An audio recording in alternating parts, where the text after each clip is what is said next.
मोहोळ मतदारसंघाच्या या अनुषंगाने इथं मुरुड जिल्हा परिषद गटामध्ये तुम्हाला कुठल्या गटामध्ये उमेदवारी दिली आहे? मला या ठिकाणी घोडेश्वर पंचायत समिती गण या गणामधून उमेदवारी मिळालेली आहे. पक्षाने का उमेदवारी दिली तुम्हाला? आता पक्षानं उमेदवारी द्यायचं कारण काय आहे की गेल्या 30 ते 35 वर्षापासून मी या मतदारसंघामध्ये या पंचकृषीमध्ये सामाजिक आणि राजकीय हे दोन्ही पद्धतीनं या ठिकाणी काम करतोय. राजकारणात 6 वेळा सतत मी ग्रामपंचायतला सलग निवडून आलेलो आहे आणि त्या पंचायत मार्केट कमिटीचा देखील या ठिकाणी सभापती म्हणून ह्या भागामध्ये काम केलेलं आहे. तालुका स्तरावर काम करायचा अनुभव आणि तालुका स्तरावर प्रशासन सांभाळण्याचं एक धोरण जे माझ्यामध्ये आहे ते पक्षाने कुठंतर हेरलं असावं आणि त्या माध्यमातून माझी त्यांनी निवड केली असावी असं मला वाटतंय. सर्व समाजाला सोबत घेऊन गावगाड्यातलं राजकारण समजून घेऊन तुम्ही कशा पद्धतीनं लोकांना घेऊन विकासाच्या दिशेने जाणार आहात? प्रथमतः आपणा सर्वांच्या समक्ष ही गोष्ट मी क्लिअर करतो की गेल्या अनेक वर्षापासून राजकारण करत असताना सर्व जाती धर्माच्या लोकांना सोबत घेऊन त्यांच्या असणाऱ्या अडचणी, त्यांच्या असणारे प्रश्न सातत्यानं प्रशासनासमोर मांडून प्रसंगी प्रशासनाला या ठिकाणी वेगळ्या पद्धतीनं काम करण्याला भाग पाडलं. त्यामुळं लोकांमध्ये जे क्रेज आहे की हा माणूस कामाचा आहे आणि कामाशिवाय मी इतर कुठल्याही गोष्टी कधी लोकांसमोर मांडत नाही.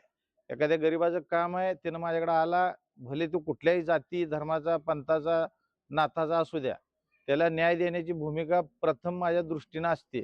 त्यामुळं हे सगळे लोक माझ्या मागे ठामपणे उभा आहेत. बरोबर आहे, तुम्ही आता म्हटल्याप्रमाणे बरोबर आहे. परंतु निवडणुकीचं लढण्यासाठी उद्दिष्ट काय आहे आपलं? आता निवडणूक ही घोडेश्वर पंचायत समिती गणाची आहे आणि ह्या गणामध्ये गेल्या अनेक वेळा असं झालंय की बाहेरचे उमेदवार किंवा ज्यांना ह्या समाजकारणाची आवड नसणारी लोक या ठिकाणी निवडून गेले. त्याच्यामुळे आमच्या भागाचा या ठिकाणी विकास झाला नाही. प्रश्न जसेच्या तसेच उभे राहिले आणि राजकारण समाजकारण करत असताना आपणाला ह्या गोष्टी प्रामुख्याने जाणवल्या.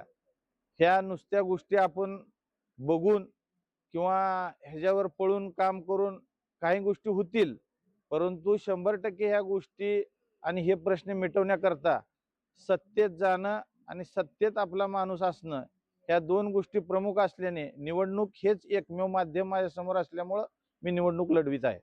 बरोबर आहे, पण तशाच पद्धतीने तुमचं नाव पण आहे आणि ग्रामपंचायतीमध्ये बरेच वर्ष तुम्ही काम केलं. पण विशेष तुमचे असे काय काम आहे? विशेष मी ग्रामपंचायत सरपंच असताना यामध्ये आता इथून जामगाव पर्यंत एक MSCB ची लाईन असायची आणि ह्या जवळपास 29 गावामध्ये 5 MUचा एकच ट्रान्सफर असायचा. त्याच्यामध्ये शेतकऱ्यांची लाईटची अवस्था इतकी वाईट असायची की प्रसंगी काय काय शेतकरी मोटर जळली तर हरकत नाही, पण ती चालू राहावी म्हणून स्टार्टरमध्ये काटकी लावून मोटरा चालू करायच्या. हा प्रश्न प्रामुख्याने हेरला आणि त्यानंतर जामगाव, वडदेगाव ही दोन अतिरिक्त 33 केवीची ट्रान्सफॉर्मर उभ्या करण्याकरता आम्ही त्या तत्कालीन त्या काळचे MSCBचे एक्झिक्युटिव्ह इंजिनियर होते, त्यांचं मी नाव घेणार नाही, त्यांना हा प्रश्न मांडला. त्यांनी प्रामुख्याने एवढा मोठा निधी या ठिकाणी खर्च करून या विभागाला 2 ॲडिशनल 33 केवी सेंटर उभा केले. त्यामुळे आमच्या या भागातल्या शेतकऱ्यांचा प्रमुख जो लाईटचा प्रश्न होता तो मिटवला. तुम्हाला तुमच्या पुढे देखील आता तुम्ही पंचायत समितीला उभा राहिला, पण पुढं उमेदवाराचं त्यांना आव्हान वाटते का तुम्हाला? निवडणूक म्हणली का आव्हान हे असणारच आहे. कुठलाही उमेदवार असला तर तो निवडणुकीसाठी आपल्यासाठी तुल्यबळच असतो. असं काय आपण कमी समजून कुणाला चालत नसतं. निवडणूक ही सरते शेवटी जनतेचा कल, जनतेचा जो भरोसा आहे, हीच त्या उमेदवाराची ताकद असते. आणि आम्ही कधी राजकारण करत असताना खोटी आश्वासनं कुणाला दिलेली नाहीत, कुणाला फसवलेलं नाही, कुणाला लबाडी केलेली नाही. ह्या प्रमुख गोष्टी आमच्यासाठी आहेत आणि सामान्य माणसासाठी गोरगरिबासाठी काम करण्याची प्रामाणिक इच्छा आहे. त्यामुळं लोकांचा, गोरगरिबांचा, दीनदलितांचा, शेतकऱ्यांचा, शेतमजुरांचा आणि शिक्षित लोकांचा सुद्धा या मोठ्या प्रमाणामध्ये पाठिंबा मला मिळेल. कारण सुशिक्षित जो वर्ग आहे तो मला जवळून ओळखतो. माझ्या जातीकडं, माझ्या पंथाकडं तो माणूस बघत नाही. तो माणूस नेहमी माझ्यासाठी एक कार्यकर्ता, एक प्रामाणिक कार्यकर्ता म्हणूनच माझ्याकडे बघतो. हीच माझी खरी ताकद आहे. बरोबर आहे, सामाजिक कार्यकर्ता तुमच्या पक्ष, परंतु सध्या पुढं काँग्रेसचा पण उमेदवार आहे आणि राष्ट्रवादीचा पण उमेदवार आहे आणि काँग्रेसचा उमेदवार देखील मुस्लिम आहे. परंतु दलित आणि मुस्लिम बीजेपीकडे थोडंसं कल कमी असं वाटतं. असं होईल काय आपल्याला? आता ही स्थानिक निवडणूक आहे.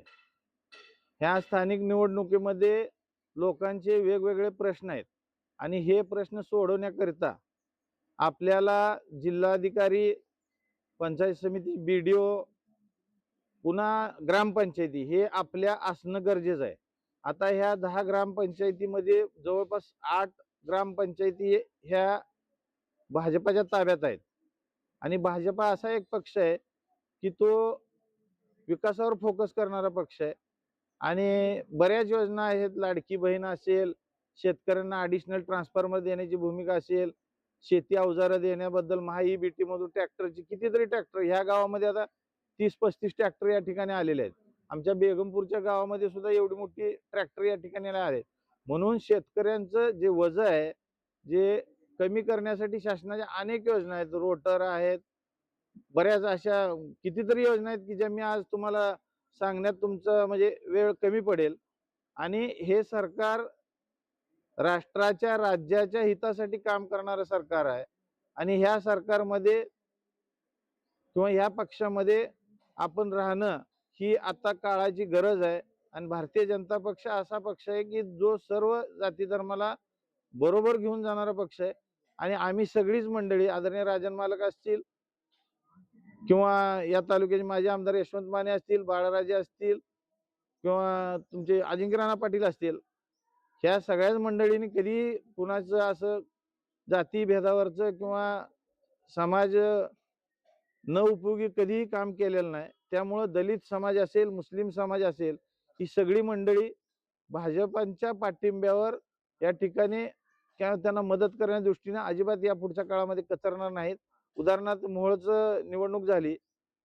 चार चार जवळपास उमेदवारांना या ठिकाणी भाजपानं मुस्लिम उमेदवारांना उमेदवारी दिली. त्यापैकी जवळपास 3 उमेदवार या ठिकाणी निवडून आलेले आहेत. त्यामुळं आपण असं कुठलीही शंका बाळगण्याचं कारण नाही की दलित आणि मुस्लिम भाजपबरोबर नसतील. हे माझे सहकारी आहेत सोमनाथ कसबे, यांनी सुद्धा आता आमच्या भाजप सोबत सगळं काम करतायत. आता की जिल्हा परिषदेसाठी सचिन जाधव पण आहेत आणि तुम्ही पंचायत समिती, तर ते सर्व लोक तुमच्या पाठीमागे उभं राहतील. आता सचिन जाधव यांची एक मोठी संस्था शेतकरी म्हणजे कारखाना आहे ऊसांचा, तो एक ह्या दक्षिण भागामध्ये असल्यामुळं त्यांना या ठिकाणी मोठ्या प्रमाणात इथला कामगार वर्ग आणि शेतकरी वर्ग त्यांच्या पाठीशी आहे आणि त्यांनी ते कारखाना चांगल्या पद्धतीनं चालवल्यामुळं लोकांचा तिथं उत्स्फूर्त प्रतिसाद त्यांना आहे. आणि त्यांच्या जोडीला मी थोडासा अनुभवी म्हणून मला या ठिकाणी उमेदवारी दिल्यामुळं असं काय आम्हाला काय वाटत नाही की बाबा काय अडचण येईल असं. शेवटचा प्रश्न, मतदारांना काय आव्हान करा?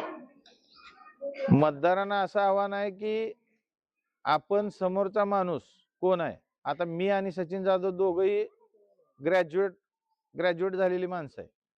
राजकारणामध्ये आपला नेता हा सुशिक्षित असला पाहिजे. त्याला शासनाच्या कुठल्या कुठल्या योजना आहेत आणि कुठल्या गावाला कुठली योजना राबवावी लागेल यासाठी त्याच्याकडे एक व्हिजन असतं. त्याला माहीत असतं की बाबा एखादा अपंग माणूस असेल तर त्याच्यासाठी कुठल्या योजनेतनं काय द्यायचं. एखादा विदाऊट घर नसणारा माणूस असेल तर तो कुठल्या योजनेत बसतो, त्याला घर कसं द्यायचं. किंवा एखाद्या डीपीवर ओव्हरलोड होत असेल आणि तिथं कायमच विजेची समस्या होऊन तिथले शेतकऱ्यांचं हाल होत असेल तर त्याला ॲडिशनल डीपी कसा करावा लागेल. या सगळ्या गोष्टीची जाणीव गेल्या अनेक 35 वर्षापासून मी काम करतोय. त्याच्यामुळे ह्या सगळ्या गोष्टीचा मला अनुभव आणि कामाचं मला स्वरूप अवगत आहे, त्यामुळं मला काम करायला काही अडचण येणार नाही. मतदारांना काय आव्हान कराल तुम्ही? आता ह्या निवडणुकीमध्ये खरं तर मतदार आणि म्हणजे उमेदवार ह्याच्यामध्ये एक विशेष असं बंधन असतं की मतदारांनी प्रचंड मताने मला निवडून द्यावं आणि मीही त्याच ताकदीनं मतदारासाठी काम करावं, ही एक सुसूत्रपणा असतो.